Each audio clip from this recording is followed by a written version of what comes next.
Did you know that all experiences in your life are for you? Welcome to Soul Musings, exploring and embracing higher perspectives with me, Dr. Connie. Discover how every experience is an opportunity for spiritual expansion when we observe and use them from the higher perspective of our soul. Explore how we can create more alignment in our lives by focusing on the essence of the experience we want, rather than the form. Learn about ways of living and working together that can build a more harmonious and cooperative world.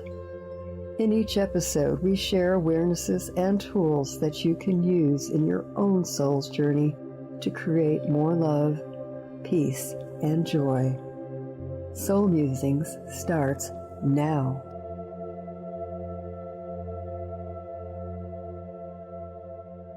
So hi everyone, welcome to Soul Musings, exploring and embracing higher perspectives. And like every other time, we're just going to start with kind of a centering process. You may want to put your hand on your heart and just connect to that place inside that is the source of love and peace and joy. And maybe see a column of light coming from the highest place you can imagine, down through the top of your head and through all the levels of your consciousness. And then just infusing all of your cells, all of your body systems, seeing that light fill, surround, and protect you, and pushing out anything that you no longer need. And then in your perfect timing, just come back present with us here. So I'm very excited about today's episode, which is a higher perspective on business and leadership. And as we've talked about on the show, we see a higher perspective here as the soul being here on the earth as a kind of a workshop for growth, expansion, spiritual learning. And having done consulting for a number of years in organizations, I'm just convinced that because the workplace and businesses are where so many people spend so much of their time, that it really isn't separate from their spiritual life. In fact, it can be a great place to learn to use your time and experiences there to grow and expand. And I'm also just thrilled to have been honored, and very honored to have my friend Marcos Cajina coming to us from Spain. He's the founder and president of Renewal Company and brings a wealth of knowledge and experience using cutting edge, mostly active and experiential methods, and bringing in the latest discoveries in neuroscience to his work in companies and with leaders, senior managers, interdisciplinary teams. And this is impressive in 31 countries across 4 continents, and I believe 17 industries. So this is someone that really, I'm going to let you read his bio because I don't want to spend the whole episode on his skills and accomplishments. So you can just go and do that. But today, he and I are going to talk about not only how business and the workplace is a good place to use spiritual principles for our personal growth, but also how they can help us be more effective in that context. And kind of what I've heard called, and I've heard Marcos talk about practical spirituality. And I don't know if you want to say anything about that concept of practical spirituality or just get into some spiritual principles we can use in that context. Well, first of all, Connie, it's my privilege to be here with you and share with the audience some of my experience and principles that I apply when I work with executives around the world. So from my point of view, in this time, spirituality needs to be very, very practical. We don't have the time to retreat 30 years in a cave, to have experiences. We don't have the time to get into very rigorous training like the Shaolin monks or anything like that. It's a new era, and spirituality needs to be simple and practical and ready to be used at any moment in our lives. So that for me is one characteristic of the spiritual life. Not only any moment, but every moment if we choose. That's it. That's it. Absolutely right. So I want us to talk about one principle that I've learned in spiritual work, and I think it's a great one to talk about, which is acceptance, because I think people can have a lot of misunderstandings about how to use that concept for them as opposed to, somehow struggling with it. So we've talked about this a little bit, but talk about how you use that principle and help people work with it. Is the first spiritual principle. Mm-hmm. Peter Drucker, who is the father of management, used to say that which you cannot see, you cannot manage. Mm-hmm. And many people play that game. I can play the game of ignoring, denying, Right. Rationalizing, blaming, doing all sorts of things other than accept. Right. What's Acceptance is a direct experience with your reality. Mm-hmm.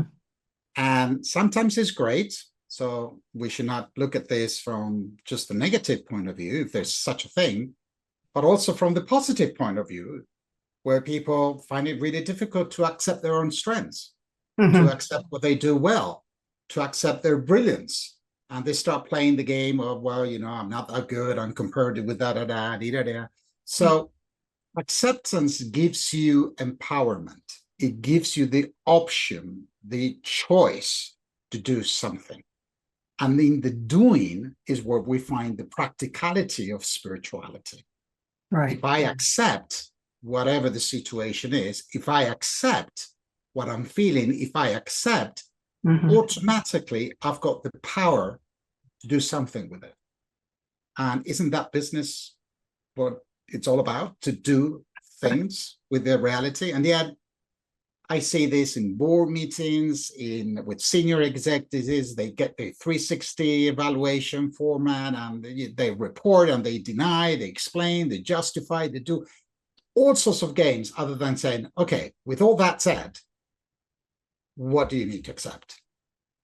What I think is powerful when you talk about the empowerment is that I've seen people resist acceptance because they think that means passivity or resignation or having no agency in the situation. In other words, if they're accepting, they've got to sort of be stuck with what is, rather than that continuum of learning, growing, helping things happen that are in, whatever direction you want to put your energy into. I actually just like to laugh because I had a very kind of humorous example of a friend that to me exemplified the difference between the passivity of acceptance and the empowerment of doing that. It was just a friend that moved in with roommates, and back in the time when there were landlines and they were sharing a phone. And they were getting more and more upset because none of the roommates would actually take messages, say who called, do anything. If somebody called if he wasn't there, it was like a black hole. And, listening to the story, and listening to his idea that it should be different, they should be that's a real hook, right? Like, we have a vision of what it should be, so why should I accept this when I know it could be something else? But in that process of non-accepting what was happening, never even thought of to me, what was the obvious: get your own phone. Now we all have our cell phones, et cetera. But at that time, radical idea that was just stopped by the fact that the should be got in the way of what was. And I think that's kind of a metaphor for what we can use in other situations. Like, what is it that we're not accepting so we can't move forward? And I love that when you talked about it. Great. And building on that, Connie, with information comes responsibility. Well, there's that. And responsibility for many people feels like a burden. I'm stuck. There's nothing I can do. But there's another definition to responsibility, which is the ability to respond. Exactly. So with information, you now have the ability to respond. And some people come to me and say, well, I don't know what to do. Well, that's a start. Accept that you don't know what to do. What can you do about it? Well, I can learn what to do. Fantastic. So now we're moving. Right. And I keep saying to people, is the willingness to do that creates the ability to do. So you don't need to know before you start moving. Start moving, and then you will learn. It's like driving a car. Right. The first day in class, the teacher gives you a little bit of theory, but then here are the keys. I'm going to sit next to you and just follow and you learn by doing. You are learning to drive, driving. Right. So Right. acceptance is a very executive attribute Right. of inner power that, okay, this is the situation. What am I going to do about it? And sometimes the best option is to do nothing, but doing nothing is doing something. If you're doing it consciously and not as a victim. Correct. So that brings me to the idea of understanding, because I know in some of our conversations, you have a unique perspective that's really related to this participation idea, which is, I think, why you do a lot of your work with experiential and action-oriented things. So tell us about how you see understanding and how to use that in the business world as a spiritual principle. The people with whom I work are very bright. They've gone to the best business schools. They know the theory. They are reading the latest papers. So anything that I say, they're going to debate, they're going to rebate, they're going to debunk, and they have their own point of view. And through experience, I discovered that there's a back door. And the back door is not to explain anything, just give them experience. Once they go through the experience, Yeah. they access a knowledge that was not accessible before the experience. Mhm. For instance, if I am pregnant and I give birth, it doesn't matter the number of books that I've read, going through the experience of giving birth is going to give you a knowledge and an understanding that it was not accessible by just reading a book. Now, I'm not saying that reading a book is bad. I'm saying it's incomplete. Yeah. And understanding comes after participation.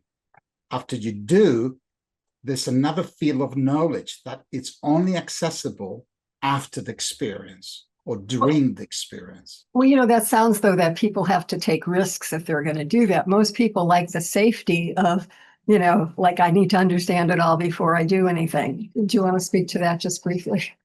Well, I remember working with an executive that she was very knowledgeable.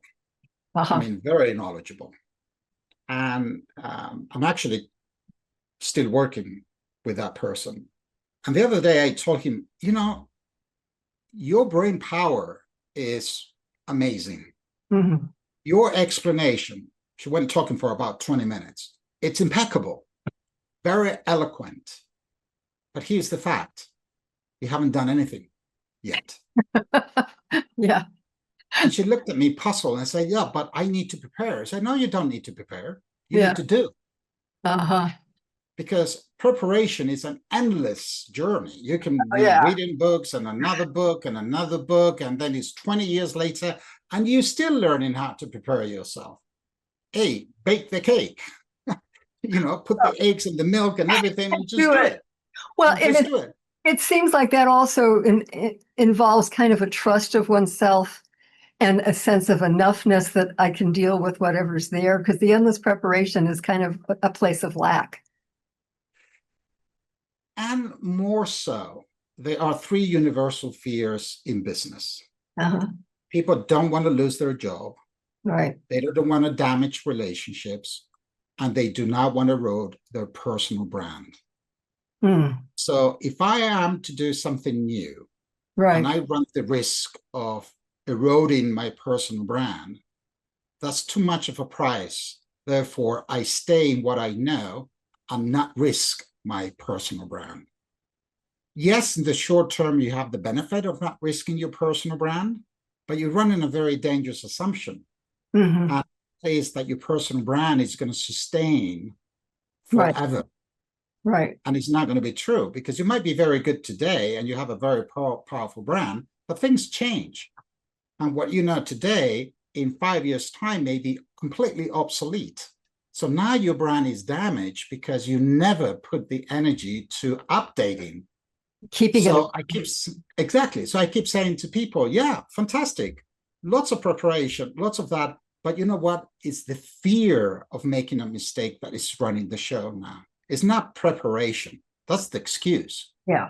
Why are you so afraid of making a mistake? Is it because you're a perfectionist? Is it because you fear the judgment? Is it because you're going to put at risk any one of these three fears? And it's a fascinating conversation. People go deep inside and say, you know what? I'm just afraid that others would think that I'm not as good as I want them to believe I am. And that brings me to, one of the things that stood out on your bio to me was the award you got for a workshop on self-compassion. Because the fear of making mistakes is like a continual judgment. Anytime I make a mistake, it's not okay. So let's move on to talking about compassion and empathy as spiritual principles and how to work with those. I know you've mentioned that there might, what the difference is between the two and all kinds of empathy that can come into play. It's a great question. And the reason it's a great question is because it's another one of those buzzwords in business now. Everybody needs to be empathetic. Oh, there's a lack of empathy. And I keep saying, well, empathy is the doorway to compassion. Mm-hmm. And talk about how that is. Well, empathy, there's two kinds of empathy. Mm-hmm. And there's a dark side to empathy that very few people know about. Okay. But let's start off with the two sides of empathy. There's the emotional empathy, mm-hmm. that I resonate with your feelings. I start feeling those myself. And if I'm not careful, that sucks me down and takes me to sympathy. Now, the both of us, we are either laughing or crying. Yeah. But there's no. I lost my neutrality. I lost all my power. I got so sucked into your situation that now I am of no use because I'm crying with you. Mm-hmm. So the other side of empathy is rational empathy, right. Where people can tell you what they're going through that resonates inside of you. Maybe you've gone through it yourself and a similar experience, but there's no emotional charge into it. I understand. I empathize in a rational way. I can see your perspective. I can see your experience. I can see your perspective.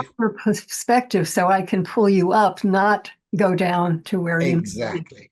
Okay. So a leader needs to be empathetic, 80% rationally, and 20% emotionally. And numbers are not precise. There's nothing carved in stone, or there's no scientist saying it's 80-20. But my experience is you need to have a little bit of emotional so that you feel, and yet you need to have more of the rational so that now you can move to compassion.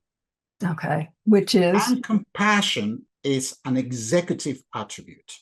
It's actually a leadership attribute where there is the courage to understand the root cause of your suffering and the willingness to do something to alleviate the suffering. So it's an executive action that if you don't have the empathy, you're never going to activate. So that's why empathy is the doorway into compassion. Got it. Now, when you act on a compassion way, we still need to be aware that I still need to take care of myself, because if I overdo it, then I run into compassion fatigue. So yes, I'm going to do something about it, and I'm still taking care of myself. I'm still responsible for myself. Now, you can't do that if you are 90% emotionally engaged into it. You're not going to be compassionate. And if you do, it's going to be a very short journey because you're going to drain your energy very quickly. You're going to be depleted yourself. Okay. So let's move on to something that may seem, I don't know, maybe controversial in business, but the concept of loving. How do we do loving in a business context? I have some experiences that I can share with that, but how do you see that? I've heard you talk a little bit about it, and I think it's core, but I think it's almost the kind of thing people don't want to say or talk about in that context. So, how do you work with that? I agree with you. Love is one of those words that no in business. We're not loving. This is business. Show me the money. Deliver the results. High performance. No loving. Loving is going to make you weak. So the way I present loving is caring. Do you care for each other in this team? Right. Do you support each other when you face challenges? Like the Navy SEALs. My life is in your hands. You care for me, I care for you. Why? Because without that, chances are that we're both going to die. in the battlefield. Yeah. Now, business is, for many people, a battlefield. Now, do we care for each other? Do we share information? Do we support each other? Those are expressions of loving. Right. Now, the interesting thing about caring is that the moment you care for yourself and other person, it's a very positive spiral. Mm-hmm. Because now I know that I'm not alone, that someone is going to support me, not rescue, support me. Someone is going to mentor and give me negative feedback because they care. Mm-hmm. And when you care, you find the courage. Right. Now, this is very interesting because courage comes from caring. When I care, I find the resources to do something. If I care for my child, I would find the courage to do the extraordinary. Yeah. So courage, for me, it's a given gift from nature to each one of us. Right. We are all courageous. The thing that I've discovered is that courage comes with one condition and one condition only. It activates when you care. Mm-hmm. When you care, you find the courage. Now, when I work with executives, I say, I'm going to run the assumption that everybody in this room is courageous. And I'm equally going to run the assumption that not everybody cares for the company in the same way. Mm-hmm. So that's a very practical, down-to-earth way of understanding loving without using the word loving, because do I care? Do I feel care? Do we care for each other? Do we care for our customers? Do we care for our employees? Right. The opposite is cruelty, abuse, bullying. I don't care about you. I can exploit you. I can use you. I can do all sorts of stuff because I couldn't care less about you. But if you see them as a person, if you see them as a soul, then exactly. you're going to invoke a different kind of response. And the fascinating thing is that the moment we feel cared, mm-hmm. something inside of us triggers to give our very best. Mm-hmm. And the moment we feel invisible, or we feel that we are just a resource, or we feel that we are just an obstacle for someone's hidden agenda, right. we shut down. Yeah. Something inside of us says, not a safe place to give my best version. I'm going to play not to lose, which, by the way, is not the same as playing to win. Exactly. It's more passive, not putting out the effort. That's a great definition of loving. You know, the other thing that I've included in loving that I see in the workplace and families, and, you know, because again, even if you're not a leader, you know, you have a group of families, something where there's a group of people working together that these principles apply. So don't exclude yourself from the conversation based on that. But listening, I know one of my spiritual teachers once said, listening is one of the greatest forms of loving. And if you're going to listen to somebody, you're going to acknowledge them as a person with value and their input and their perspective having value, right? And it works the other way around too. If you see them as having value, you want to listen, you want to hear what they have to contribute. And also empowering people, you know, that listening empowers people because now they feel like, you know, it's hard to say something, it's hard to contribute if there's no space for it to land. If there's no, you know, I mean, we have discussions about executives who, you know, think people are doing their best, but they're behind a firewall. They're not able to kind of get through that. I have an example from my work that I thought was just kind of stunning because it actually, and we could talk more about this with your experience, ended up with a bottom line increase. And that was a construction company we were working with for a long time. And we worked with all the departments, but it always come down to, well, on the site, you know, it's the subcontractors. They're the bad ones. They don't do this. They don't do that. They, you know, It's always easier to blame someone else. And so we kind of shifted the perspective, and instead of them, you know, just being used for your purposes, let's invite them in and say, what if we all looked at how we can make this project, this site, more effective? And in fact, you know, a lot of the schedule had been designed so people were not even connecting with each other to avoid fights and conflicts, right? But what they wanted was to get together with pre-meetings, look at the plans ahead of time, and have some input. And the input they had actually shortened the schedule by an enormous amount that resulted in bottom line. And we had subcontractors there that were competitors. It wasn't even like, oh, you've got to compete, therefore, it was like, no, how do we all learn to do this? Now, the other thing that made this work is the company had a commitment to these people to keep using them. They weren't always highest bid and we have to, fudge it all because we want to compete to get the bid. It made it much more realistic what was happening. And then we could also do what you were suggesting with that acceptance is now how do we make it better? What didn't work? There was the safety, knowing that you were going to get more business to say, okay, this could have worked better. How do we do that? And to me, that's all a form of loving because it kind of goes into the concept of cooperation as well.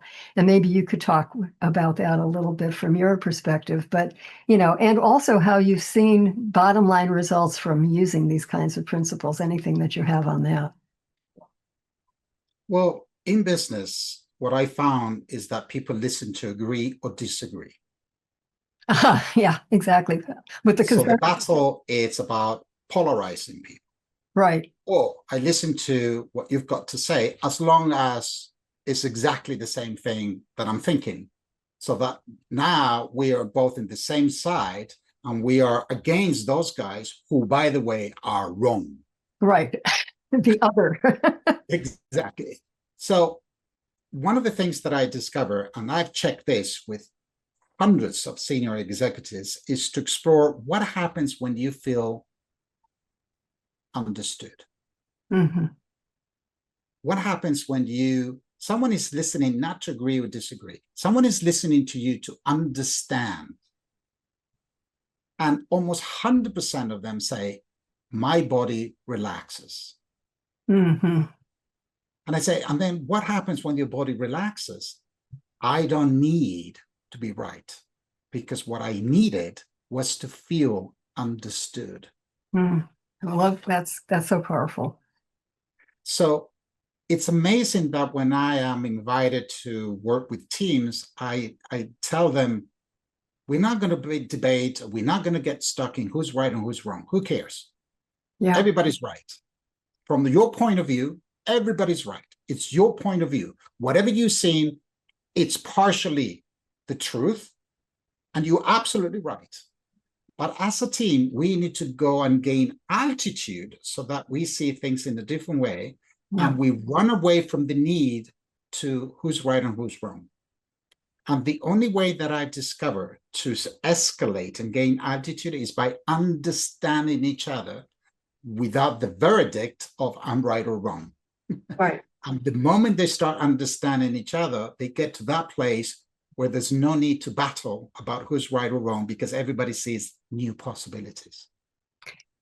And, listen, those of you having relationships, families, relatives, this is not just a business thing. This is a life principle, but that is so potent in business because, in fact, when people get to things with more possibilities, that's when they grow, expand, do better financially, all of that kind of stuff. We have about a minute left, and I just want to, one of my other favorite principles is highest good, where we also look at how, like I think I've heard you express shared goals that we all have, and also to me in alignment with what is the good, the positive for everyone concerned, all, the highest good of all concerned. And that keeps us on this, in a positive direction, brings us higher and brings that higher perspective down to whatever we're doing. So Marcos, thank you so much. I am so just thrilled that we've had this conversation. Tell everybody your website. And I know you have other resources, even if they don't want to hire you as an executive coach or consultant. So just tell us what the website is. Well, if you want to learn more about the work that I do, is renewalcompany.com. And in the website, you'll find some of my podcasts, my writings. I've also been part of the Handbook of Personal and Organizational Transformation. Right. That was published, I think it was 5 years ago. Time flies. So yeah, if you want to learn more about what we do, the principles, etc., feel free to access the website and drop me an email. I would love to learn about you, your experience, and anything that I can do to help. And the same here. Please contact me with any comments, any questions. And we're going to just spend one half a minute here, just again, centering in our loving, experiencing the divine essence of love, peace, and joy that we are. And now we're just going to send that energy to God, to spirit, to the universe that can be used for the highest good of all concerned, as we are one humankind in that oneness of spirit. God bless you. Peace, everyone. Thanks for being here. You have been listening to Soul Musings, exploring and embracing higher perspectives with me, Dr. Connie. Tune in every second Wednesday at 1 p.m. Pacific to learn how to use every experience for spiritual expansion and how to create the essence of the experience you want instead of the form. Learn about ways of living and working together that help build a more loving and cooperative world. Visit soulmusings.org to see more about what I offer and to book a 15-minute free consult.